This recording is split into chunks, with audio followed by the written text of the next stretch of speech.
اب آگے بڑھتے ہیں، باقی مخلوق کا کیا؟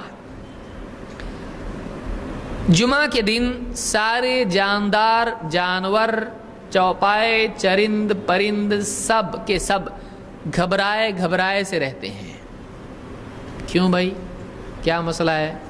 آئیے اس کو بھی دیکھتے ہیں۔ اللہ کے رسول صلی اللہ علیہ وسلم فرماتے ہیں وَمَا مِن دَابَّةٍ إِلَّا وَهِيَ تَفْزَعُ يَوْمَ الْجُمْعَةِ، جو بھی جاندار ہے وہ جمعہ کے دن گھبرایا گھبرایا رہتا ہے۔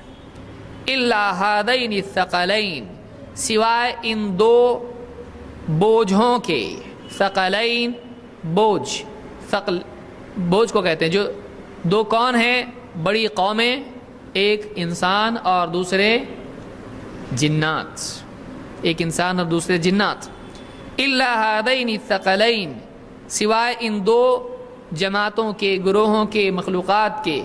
الجن والانس، سوائے جنوں کے اور سوائے انسانوں کے۔ ان کو چھوڑ کے سب کے سب جمعہ کے دن کیا ہوتے ہیں؟ گھبرائے سے رہتے ہیں۔ اس حدیث کو امام ابن حبان، احمد میں نہیں ہے، ابن حبان اور ابن خزیمہ نے اس کو روایت کیا ہے، اور صحیح ترغیب میں شیخ الالبانی نے اس کو صحیح قرار دیا ہے۔ تو اس سے معلوم ہوتا ہے کہ جمعہ کا دن جب بھی آتا ہے سارے جاندار سوائے انسان اور جنات کے گھبرائے سے، سہمے سے رہتے ہیں۔ کیوں ایسا؟ کیا وجہ اس کی ہے؟ اس کی وجہ ہم دیکھتے ہیں۔ مسلم کی روایت میں اللہ کے رسول صلی اللہ علیہ وسلم فرماتے ہیں وَلَا تَقُومُ السَّاعَةُ إِلَّا فِي يَوْمِ الْجُمْعَةِ، وَلَا تَقُومُ السَّاعَةُ إِلَّا فِي يَوْمِ الْجُمْعَةِ، قیامت اگر قائم ہوگی، قیامت جب قائم ہوگی تو جمعہ ہی کے دن قائم ہوگی۔